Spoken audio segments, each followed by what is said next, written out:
noo may clashé te waxoo dëgg naka lay xamee ne man ngay waxal nigga noo may clashé te waxoo dëgg naka lay xamee ne man ngay waxal nigga noo may clashé te waxoo dëgg naka lay xamee ne man ngay waxal nigga noo may clashé te waxoo dëgg naka lay xamee ne man ngay waxal nigga noo may clashé te waxoo dëgg naka lay xamee ne man ngay waxal nigga noo may clashé te waxoo dëgg naka lay xamee ne man ngay waxal nigga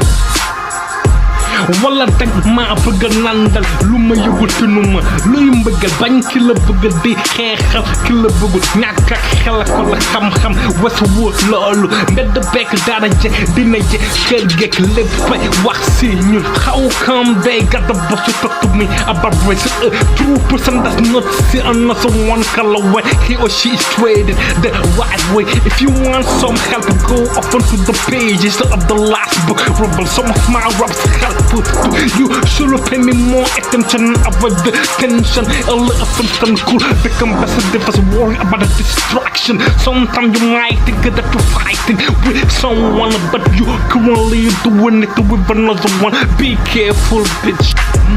noo may clashé te waxoo dëgg naka lay xamee ne man ngay waxal nigga noo may clashé te waxoo dëgg naka lay xamee ne man ngay waxal nigga noo may clashé te waxoo dëgg naka lay xamee ne man ngay waxal nigga noo may clashé te waxoo dëgg naka lay xamee ne man ngay waxal nigga noo may clashé te waxoo dëgg naka lay xamee ne man ngay waxal nigga noo may clashé te waxoo dëgg naka lay xamee ne man ngay waxal nigga noo may clashé te waxoo dëgg naka lay xamee ne man ngay waxal nigga noo may clashé te waxoo dëgg